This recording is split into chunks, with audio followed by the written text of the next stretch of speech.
Okay, ready? What's up, y'all? I'm Mario Van Peebles. I'm Mandela Van Peebles. We're clearly with Outlaw Posse. Early to bed, early to rise. Work like hell. And advertise. Yeah, and check it out. We're with Rolling Out Star Studios. Yeah, March 1st, check out Outlaw Posse. Everywhere.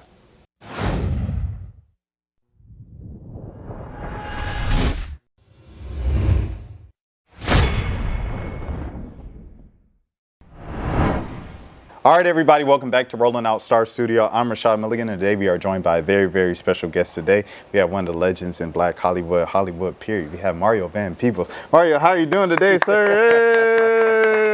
Hey! Wow, see? Where were you in high school when I needed that? But, you're here, on your press tour and everything, right. Press run for Outlaw Posse, correct? Right. Yes, sir. It's a very interesting storyline and a very important movie and piece of art to make from what I've seen from the trailer and your other interviews of you explaining it and stuff like that. So I guess first things first, the basic question you always get, what was your inspiration behind making such an important film? Well, a lot of folks don't know that almost 1 out of 3, 1 out of 4 Cowboys was black. So, if Hollywood knows that heavyweight champs look like Jack Johnson, Ali, Tyson, they'll still make the champ look like Rocky in the movies. If Hollywood knows that martial arts was invented by the Asians, karate by the Japanese specifically, the Karate Kid don't get to be Asian.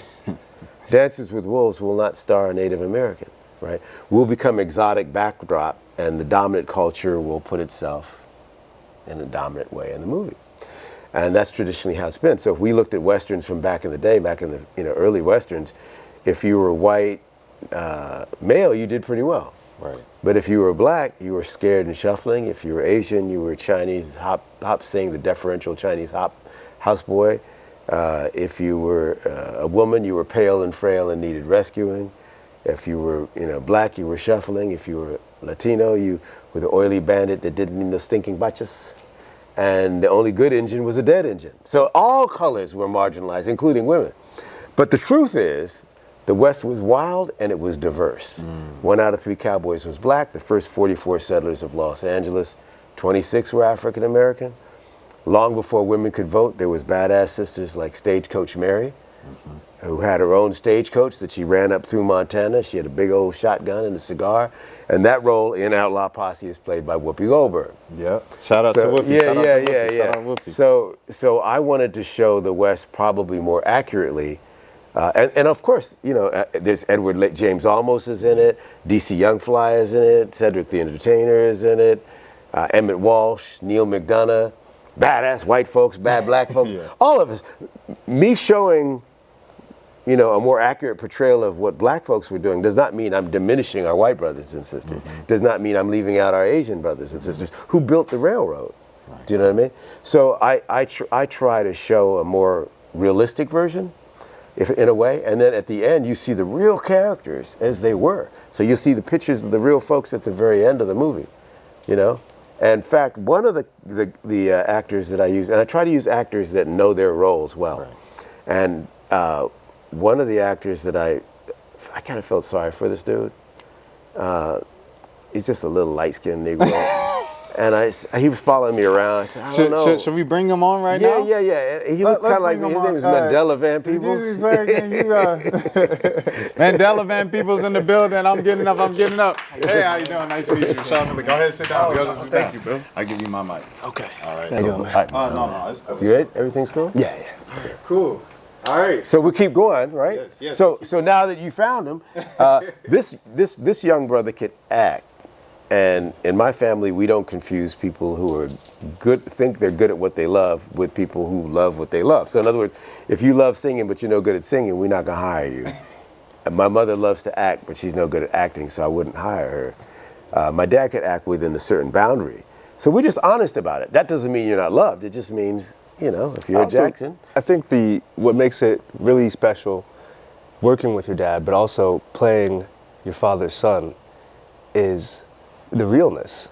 Right. We actually have that love there. We actually have those conflicts in real life to then use to inform our scenes and make it believable. So with an indie movie, we don't have a lot of budget for Right. you Take know, 2, 3, take 4, two, and 5. take 3 and 5, Yeah. or even, you know, with the riding, with the guns, the effects, we don't have Right. VFX and all that stuff. So we really had to get in there. In other words, not only do I have to be nice with him, but with his horse too, because he got to ride in with his horse and my horse and save Dad in one shot. So part of what I wanted to use was qualified actors who were smart, who I know could totally fill out the role. And you know Whoopi can do that. When Whoopi's playing Stagecoach Mary, there's a line when we get up on the stagecoach and tell him what she says to us.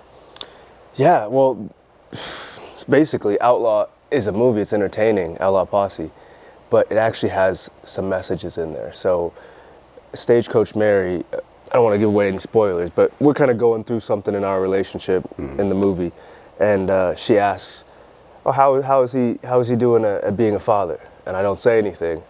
Damn, it's hard to not give away spoilers. Well, give away a little bit. Okay, okay. Give him a taste. Give Yeah, him a taste. yeah, yeah. It's a clip. This is an audio clip. It's a clip. It's yeah. a clip.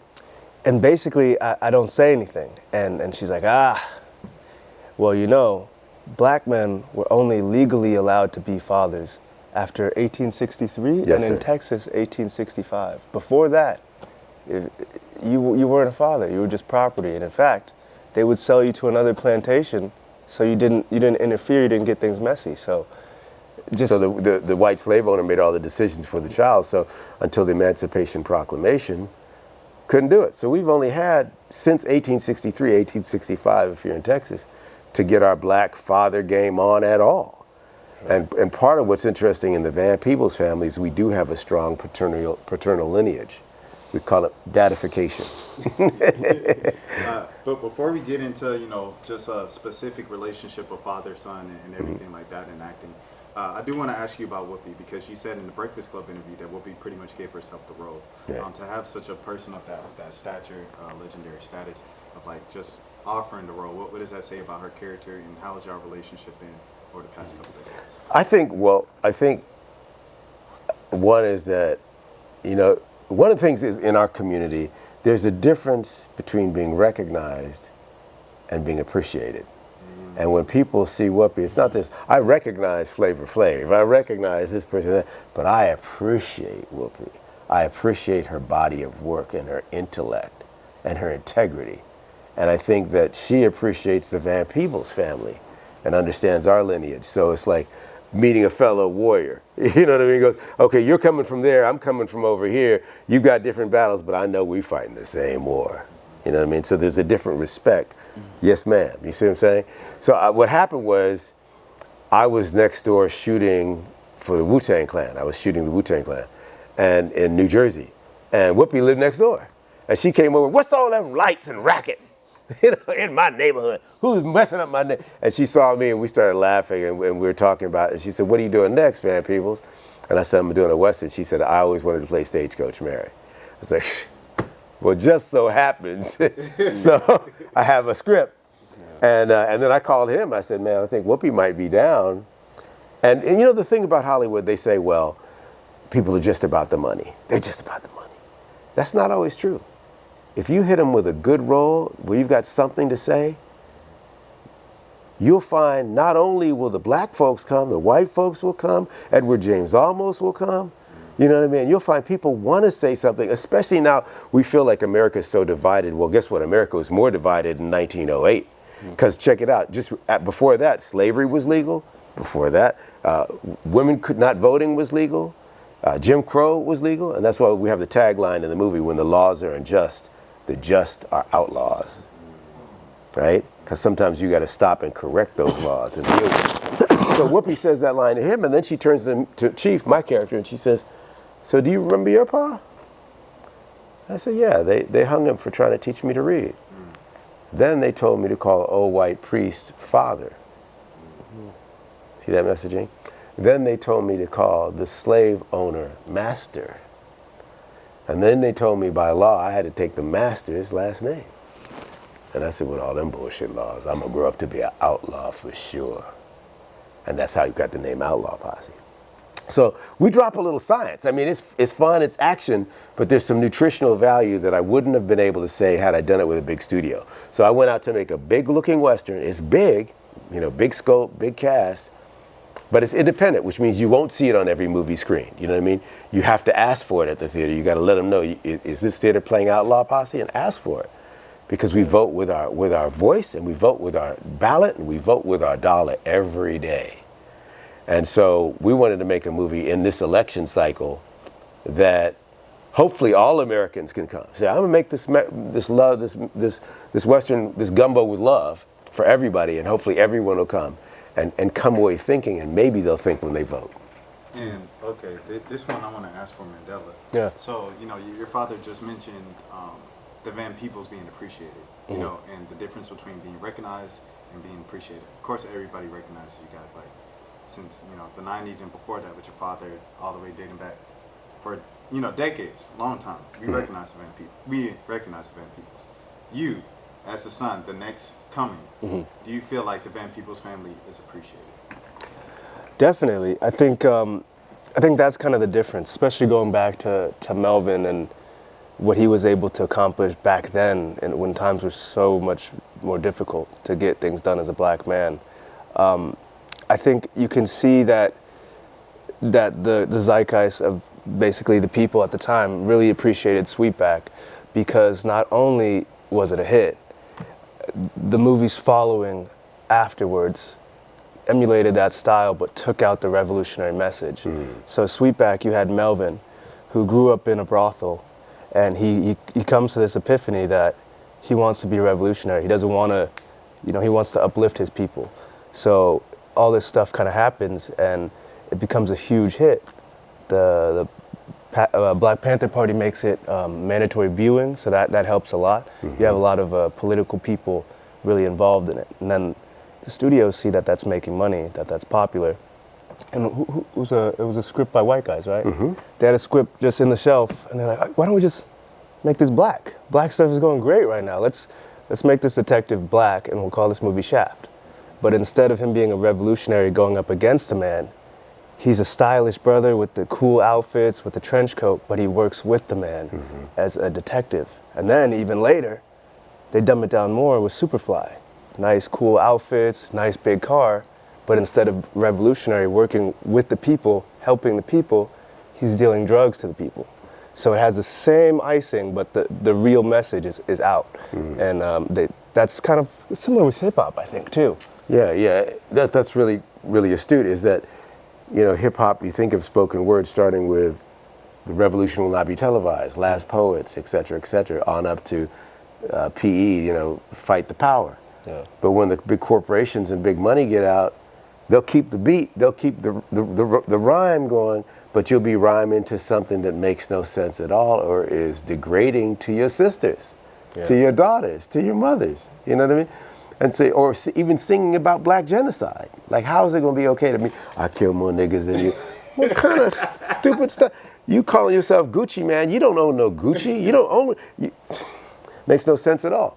But I think Malcolm said something, and this is a line that comes up in the movie. Is that actually, as Paul Robeson said, that when you buy into the values of a people who would buy and sell you, what have you become? Right? So Malcolm said freedom by any means necessary. King said freedom by peaceful means. They kill them both, but then name a holiday after one brother, right? But when you conflate that and get it twisted up, the modern day hip hop artist goes, oh, just get paid by any means necessary. Well, now you're conflating money with freedom, right? So now you're valuing money. Now you're becoming like the colonizer, in effect, right? Well, so if you're valuing money, then, well, crack makes money, but it's not good for you. Fossil fuels make money, but they're killing us.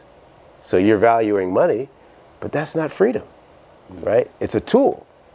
That's what it is. It's a tool. So one of the things that I wanted when we made Outlaw Posse was to have real messages, real nutritional value about us, for us, from us, in it, in a movie that will go to the world. That white folks can go, oh, I never thought about that. I enjoyed that. I never looked at it that way. Wow. You know what I mean? There's a scene in the movie where we go into correct an issue. I'm going to have them tell them a little bit Mandela doesn't let me give spoilers away. This is another clip. This is an audio clip. All right. March 1st. You gotta see the movie. March 1st. March 1st. Get 2 audio clips and then I will cut it off. Okay. So we go into this situation where we find these folks who've been burnt out. A young couple, black woman and a Mexican man, and they have their lovely children. They've been burnt out, like in Greenwood, like in Tulsa, Oklahoma, like all of us who went out, built our stuff up, built our towns, and got burnt out, or got our properties taken by eminent domain, which happened a lot. Okay, so these young couple been trying to vote and they got burnt out, and they tell us that these guys are burning people out, and the mayor and the sheriff, and they're keeping everybody's money, which happened. They would just literally take your stuff and burn you out. And they said, well, it's the grandfather clause. The grandfather clause stated that if your grandfather didn't own land or didn't vote, you couldn't. It was just a way of disenfranchising us. So we stop and say, okay, we're going to go have to see these guys. We go in there, and these white guys say, yeah, man, here's the deal. With the Chinese Exclusion Act, we no longer have to let them have power. With the Native Americans, we could just take their land and that's it. Once we take it, they don't get it back. With black folks, we have all these new Jim Crow laws we're putting into place to disenfranchise them. The Mexican-American War, we could disenfranchise them. And they go down the list. And we ain't got to worry about women of any color because can't no women of any color vote. And you just like the movies, you say, wow, that's just like what I saw in the old Westerns. You know what I mean? And so we, of course, when the laws are unjust, adjust, or outlaws, we correct those laws. And it's a great scene, but it's like a real scene where people go, wow, I never looked at how we got to where we are. You know, and when you see that, you know that this movie had to be done independently. Because if you take the studio's money, you got to take the studio line. You can't take McDonald's money and then make Super Size Me. It ain't gonna happen. I want to ask you guys about, it seems like there's a perfect balance of, right, entertainment and education, but also like with the diversity that you guys have represented in the cast and in the movie. I think a lot of times when people make black westerns nowadays, or black anything, it can come across just point blank corny, because it's like it's forced, it's cringe, it's Totally. like you overdo it. It's like I'm blacker than black. Let's go, y'all. We black, y'all. And it's like, but like you guys do a good job of like not making it cringe and just making it just realistic. This is real life. There's white people, there's Asians and white people, and you know everybody coexists. You know, like whether or not we get along, we do live in the same places, and it's real. It's not forced. So how do you guys do that? Yeah. That's my question. How do you do that? Not make it corny. So part of making sure that, well, first of all, I have to say that when I paint, I like to use all the colors. I find when you use all the colors, it's a richer painting for me. That's just me, right? So when I painted my first, cinematic portrait with New Jack City, my New Jack cops were Asian, Jewish, black. The attorney who took Nito down was a dark-skinned sister, beautiful sister, and myself. And so I like to paint with all the colors. When you get to Outlaw Posse, you get to Posse, but when you get to Outlaw Posse, same thing. I like to mix it up. Because America is really a mashup, man. We're all here. So it's easy for me to go, okay, I'm the director, producer, writer, star. I can just bully my way in and do what I want to do. And then I can look at film and say, well, they didn't give us nothing, so I'm going to give them nothing. And I will then make reactionary cinema, and I'll do unto them as they've done unto us versus doing unto them as I'd want them to do unto us. But forgetting that at all, just saying what makes it a better, more realistic movie. 1 out of 3 Cowboys is black, but 2 are white. Tell them about the origin of the name Cowboy, son.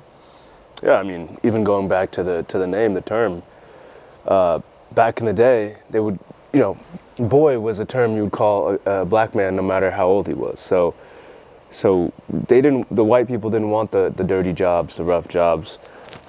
They'd say, oh, go take care of the horse, boy. Go take care of the chickens, boy. Go take care of the cowboy. And it wasn't until we brought our culture, our swag, we made it cool that they wanted to then go from being called Rough Riders to now, oh, we want to be cowboys too. And in fact, we're going to kind of rebrand it as our thing.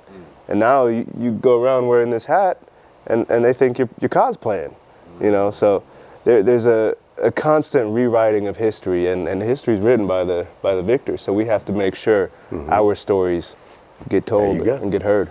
And not only that, it's an interesting time because, you know, I did my first Western Posse 30 years ago. But now 30 some years later, I didn't have my dad like I did in Posse. I got my son, and so I get to be the connective tissue.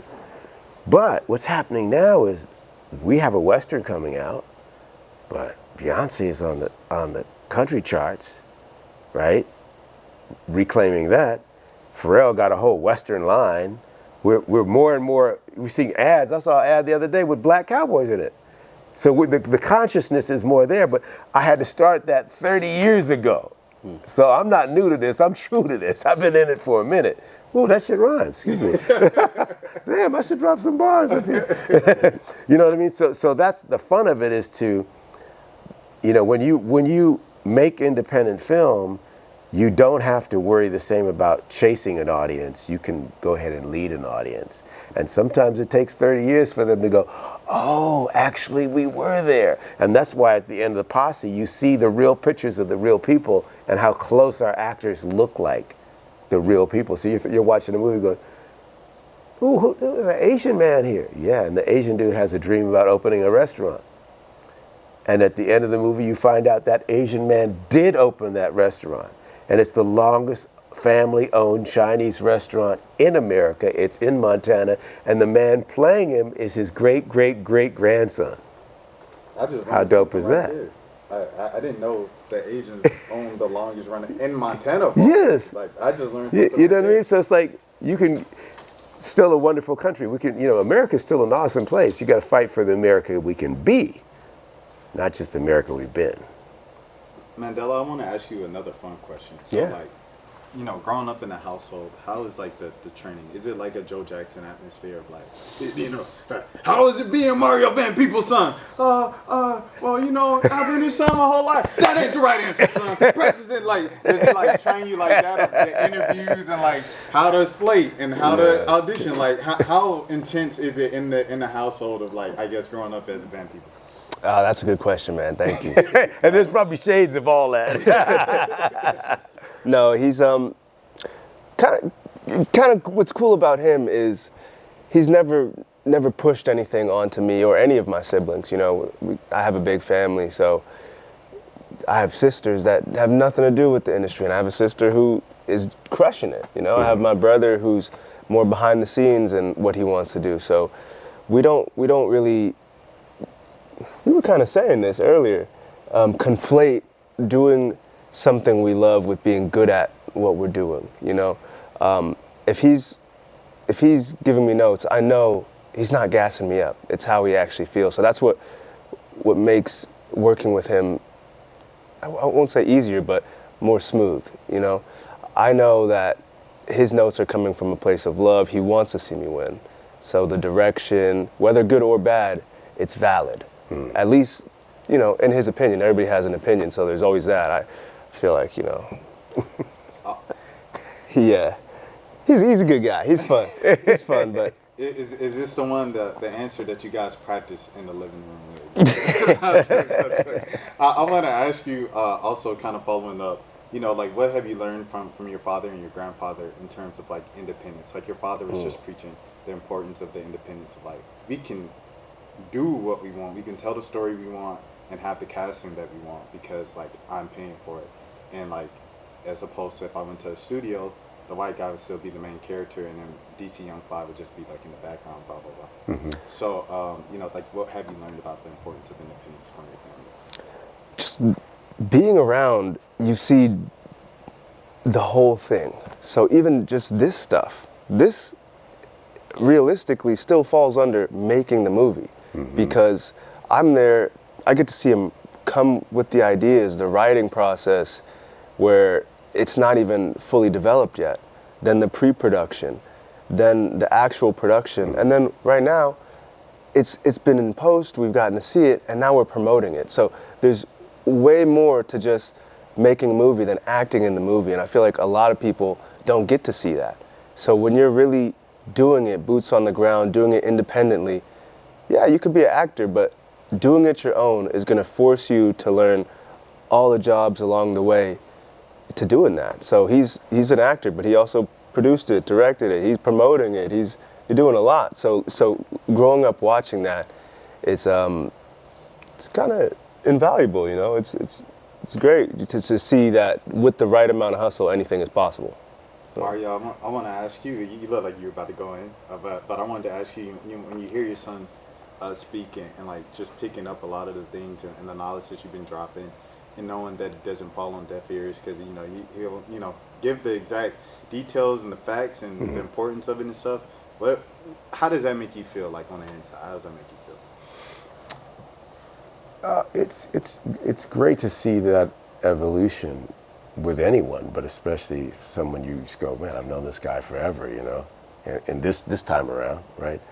So it's exciting to see what they do with it. Me being around my dad, again, I always joke we're like the Jacksons without the talent, but me being around my dad, I didn't always like him when I was a kid. You know, I called him a paternal fascist.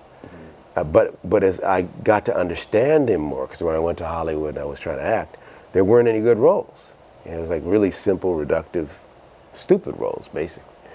And I would try to get the role and then do something different with it and figure out. You could see me in all kinds of whack little movies, 5 minutes there, 2 minutes there. I got more crazy movies that I did. And I was like, damn, these are some whack scripts. And so I said, well, maybe I should start writing. And then I was trying to finish the script, and my father came out and helped me finish the script. And then I sold it. And I was like, whoa, I can make money from what's here. Not having anything to do with how I look. I can make money from just, I wrote something and I sold it. Then they never made the script. So, okay. They couldn't find a good director. So then I figured, I'll start directing. And each step that I went further into doing it myself, I wound up working with my dad and learning about it more and learning those lessons more. But it took a lot of energy. Like, I didn't understand how much energy it took to get stuff done initially. I just thought, oh, you just do it and put it out there and you wait, and the phone would never ring, and you'd be like, oh, I had to get out and make it happen. That's a whole different deal. So, it's nice to hear him say that and hear him see that, because you don't want to make it so easy that your kid doesn't have an idea of what it takes, to do it. And then whatever he wants to apply that work ethic to, whatever business he wants to apply to, real estate, whatever floats his boat, I want him to do that. But if he's going to be a griot, a fellow storyteller, then it's nice to think that it's a brother or a sister with consciousness. That we're not on the mic just taking up space saying some stupidness. We're on the mic, yes, making it rhyme, being in pocket, making it flow, but with something to say. And we understand that we've historically been welcome at playing ball, but not always welcome to own the team. That's a bar. You didn't drop some bars on. We run out of time, so the last couple questions here. I want to ask another fun question for both of y'all. What's one question that you haven't been asked before that you wish somebody would ask you?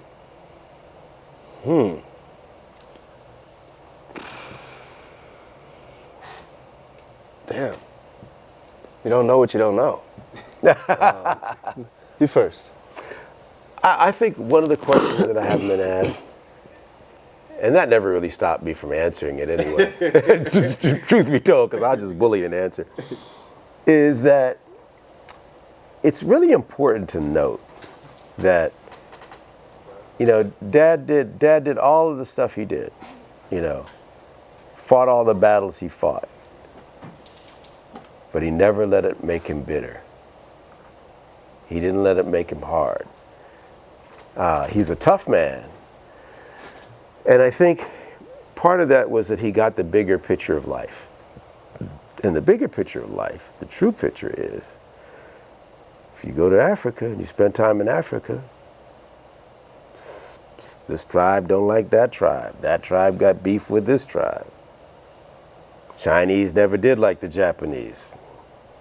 You got white on white crime going right now. You got Ukraine fighting, Russian fighting Ukraine. They all look the same to me. They sound the same to us, but you got this group of white folks beating up on that group of white folks.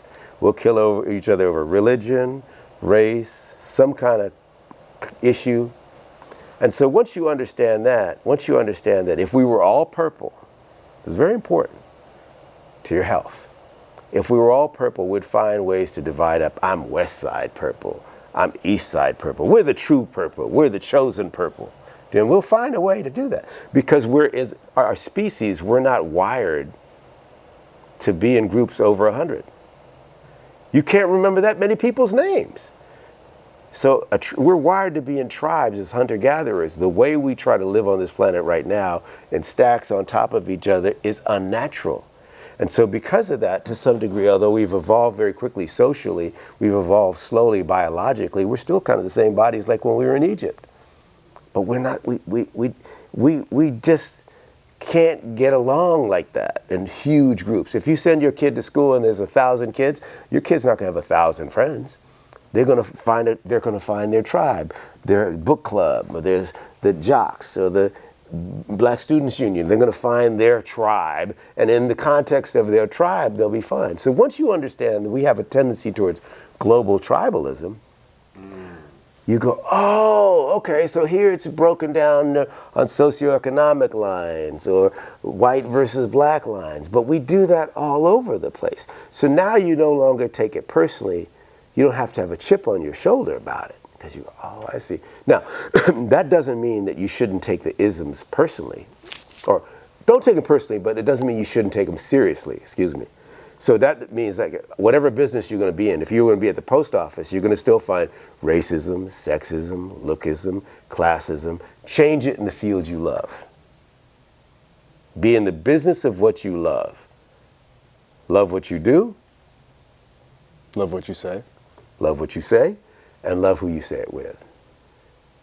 Mandela, do you have Man, okay. So a question that I've never been asked that I want to be asked so I could give an answer. Which is in itself an interesting question. Yeah, So it's kind of like what is the sound of one hand clapping? Yeah, I don't know. Maybe next time we do an interview, I'll have one for you. All right. Yeah. All right. Can I interject? I suspect it may be one that you haven't been asked before. Are you as prepared to portray your father in some future biopic the same way that he portrayed Melvin in a future? Given, and if so, are you able to say to freestyle for 30 seconds as to what that might be like playing? Yeah. So the thing about that, it's a great idea. Obviously, he's done it. I love Badass. The movie was great, and seeing his spin on kind of the family's story and how we like an origin story for us in the industry, I think is awesome. I don't think Badass gets enough love. I think it's one of my favorite movies that you've done. That being said, I think the culture really resonates a lot with New Jack City, and I think if possible, I would love to.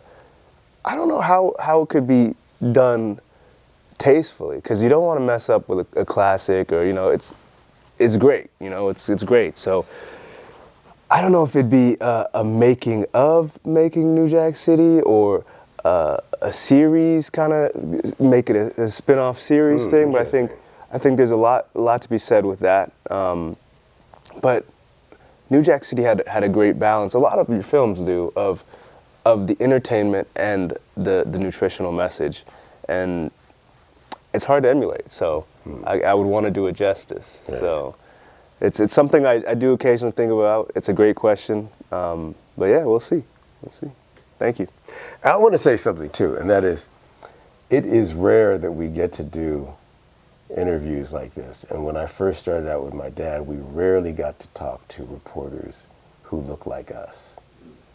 And that is so powerful, because it allows us to have a different conversation. Because when we're talking to us, we're talking to family. And the kind of questions you ask, what you see, it's a whole different thing when it's the dominant culture. And I'll give you one last story. And I don't know if I told you this story before, but When my dad did Sweetback, Sweetback came out and the New York Times reviewed it. And the reporter went to the movie and he couldn't understand it, couldn't get it.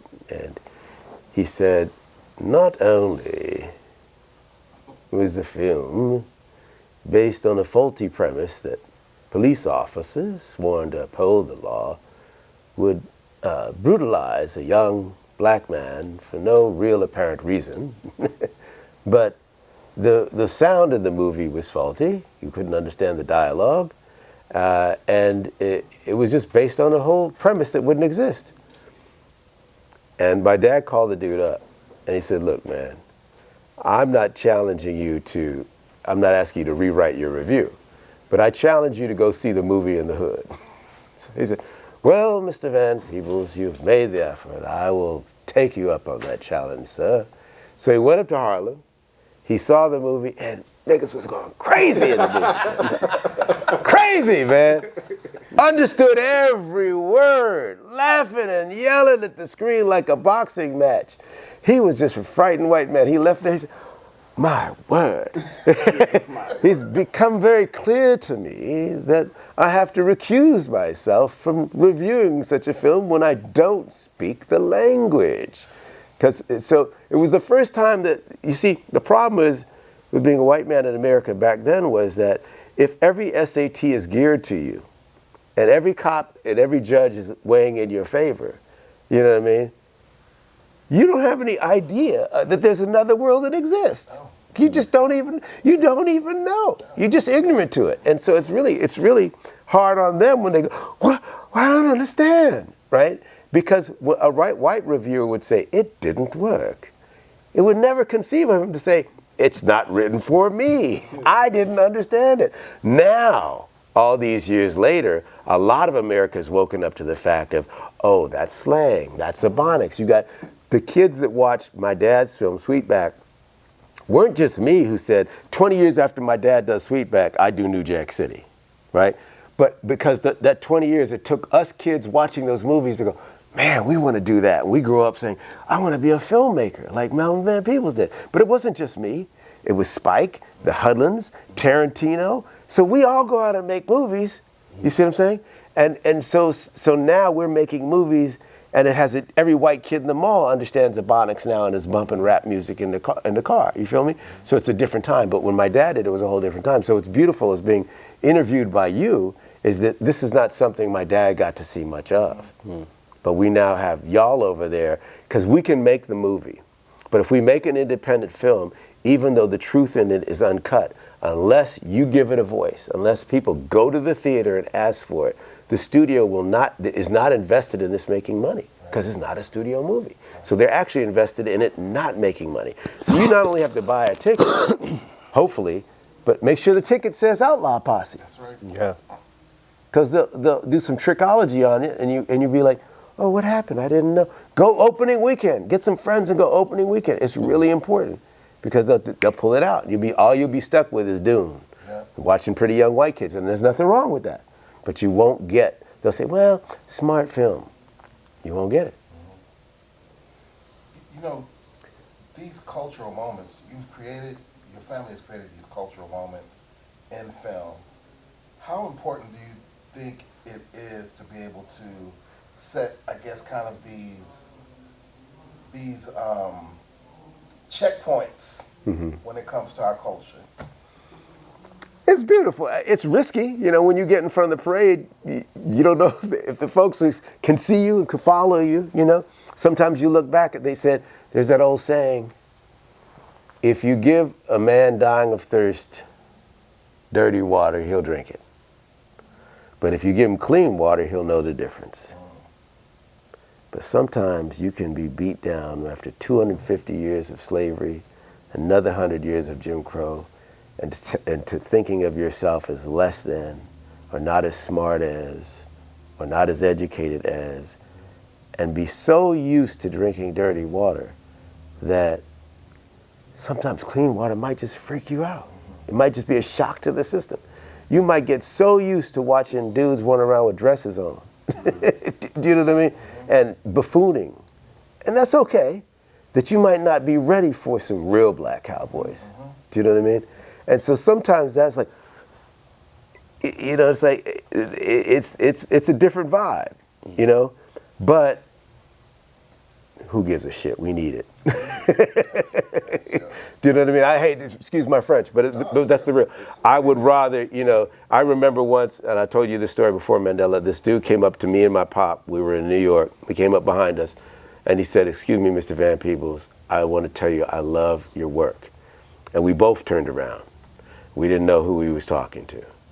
And the dude said, "I'm talking to both of y'all." That's awesome. He said, "And I'm a fan, but I'm not a groupie. Let me tell you this.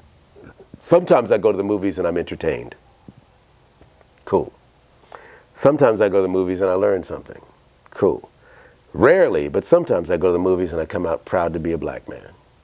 And with your movies, both your movies, I get all three. That's what it is." All right, y'all. Hey, Oh, go ahead. one last thing. I'm going to add to that. And what did the universe do? This was deep, because the dude told me that compliment.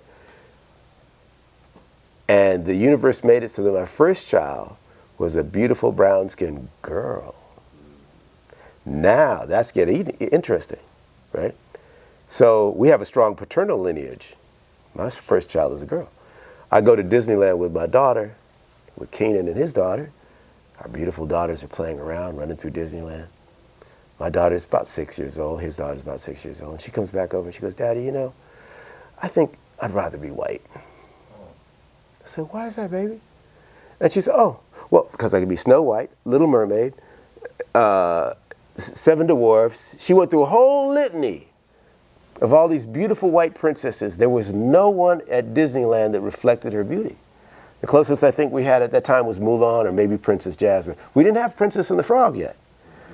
So I was like, oh, okay, I got to go back. Yes, in Posse, we had some badass brothers in the saddle, but I got to make sure in Outlaw Posse we have some badass sisters in the saddle.